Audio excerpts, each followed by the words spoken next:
Fox 61 News at 10 starts now.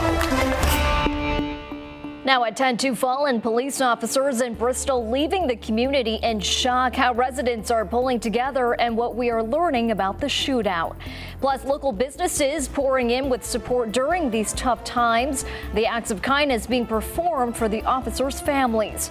A way to thank them for their service. For veterans getting their homes repaired through a big project by House of Heroes. The Fox 61 News at 10 on the CW20 starts right now.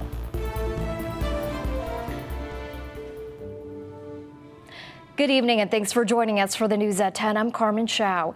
The entire state of Connecticut still mourning after a Bristol shootout left 2 officers dead and 1 wounded Wednesday night. Today we're learning more details about what happened to those heroes. Sergeant Dustin DeMonte, Officer Alex Hamzy, and Officer Alec Iorato were called to a home on Redstone Hill Road in Bristol over a dispute between 2 siblings. State police say it could have been a deliberate act to lure law enforcement there. The officers were immediately shot at upon arriving. Sergeant DeMonte and Officer Hamzy were killed. Today we learned the one survivor of the shooting, Officer Iorato, shot and killed the man firing, who police have identified as 35-year-old Nicholas Brutcher. Iorato was rushed to St. Francis Hospital where he underwent surgery for a gunshot wound, and he was released on Thursday.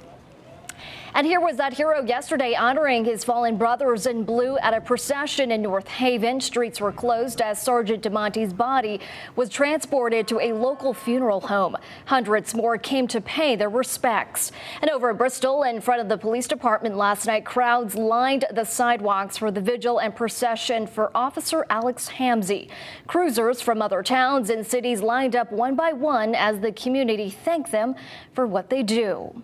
Now, amid this darkness stands a bright light, and that light being found within the Bristol community, such as one home on Rosewood Drive.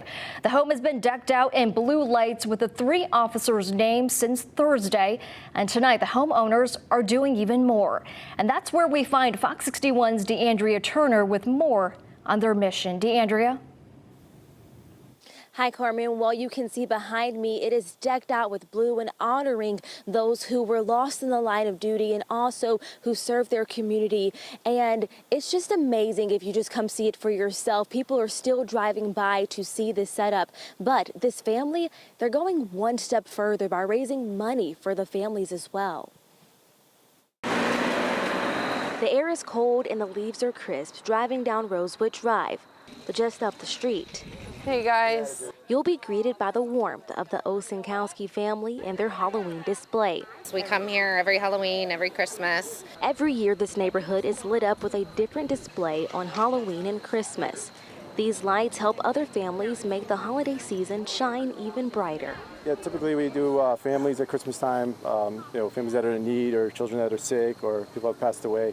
So we try to raise money for them every year. This time, Thank you so much. the community is coming together to help 3 families this Halloween too. They've always come out on between Halloween and Christmas in the past when we do the seasons, but this time it's different, and we need the support. The home is covered with blue lights memorializing 2 Bristol police officers, Sergeant Dustin DeMonte and Officer Alex Hamzy, who were shot and killed in the line of duty, as well as Officer Alec Iorato, who was shot and seriously injured. Overwhelmed with grief. This is just really difficult. But we're gonna push through. Turning tragedy into a ray of hope and raising money for each family. Not everybody has Venmo or PayPal. We figured it'd be easier to be outside with our people from Bristol and our surrounding towns to collect monetary donations in the form of cash. But it also offers a place for anyone seeking comfort or community. We'll be here all night, so if you want to hang out in the driveway and just talk about what's going on, or closer view of the lights, or you just want to drive by to pay respects. It's kind of a form of therapy. It is. Yeah. It absolutely is. A light that a retired Bristol police officer says he hopes sticks around. It's incredible. We've never seen any type of support for the police at this magnitude. Of course, the tragic circumstances, I just hope the community stays focused on supporting the police. And as each person drives by, gets out their car and shares moments with each other at the home on Rosewood Drive. This family says, After these last few days, Bristol is all heart. Together. And you guys, so far they've raised a little over $7,000, and they're going to do this fundraiser until the end of October. For now in Bristol, DeAndrea Turner, Fox 61 News. Well, it's certainly very comforting to see how this has brought the community together. Thanks, DeAndrea. And the community backing the Blue in more ways than one in this heartbreaking time. The Bristol Soccer Club supporting the Heroes Fund at their games, giving out black or blue sweat wristbands and asking people to donate.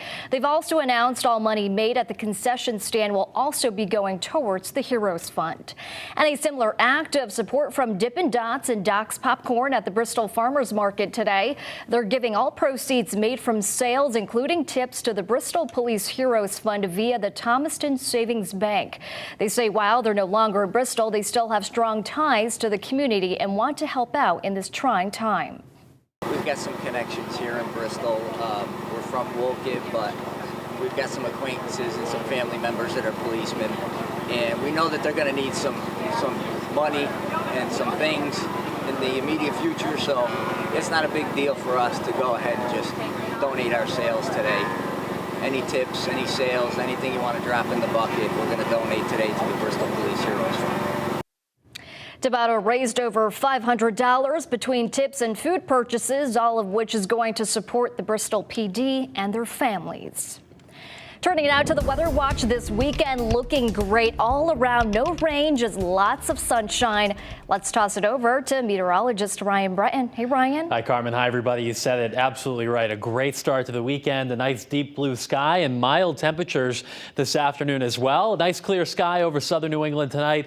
We are in good shape for tomorrow as well, but some of these clouds you see moving through the Ohio Valley, those will start to come our way late tonight. And by tomorrow, we'll have a few clouds mixing in with that sunshine. For the rest of the night, though, temperatures dipping down into the 40s, so a comfortably cool start to the day tomorrow. Here are the low temperatures tonight. We'll drop to 43 in Meriden, 50 on the shoreline in New Haven, and 46 the low tonight in Hartford. Tomorrow morning, lots of sunshine to start, but we will have a partly cloudy sky through the afternoon. Some of those clouds I showed you to the west starting to work in, but still seasonably mild tomorrow. Temperatures up into the mid-60s, and it remains dry through the day tomorrow as well. So tomorrow, a dry day, but that will begin to change as we get into the beginning of the week. More clouds for Monday and Tuesday with some scattered showers before we resume a dry pattern, but a cooler one for the end of next week. We'll take a look at the changing temperatures, time out some of those showers to start the work week coming up in about 10 minutes.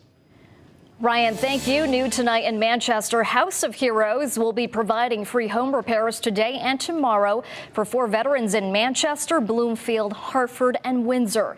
This organization serves to military and public safety veterans and or their surviving spouses who are facing financial challenges or disabled. Now new tonight, a 3-car accident in Northford has left 1 man dead and 2 other people seriously injured. Police are saying it happened near the intersection of Forest Road and Gulfbrook Drive just before 9 this morning. A 40-year-old man from Northford was transported to Yale New Haven Hospital, where he later died from his injuries. The condition of the other 2 injured is unknown. The cause remains under investigation.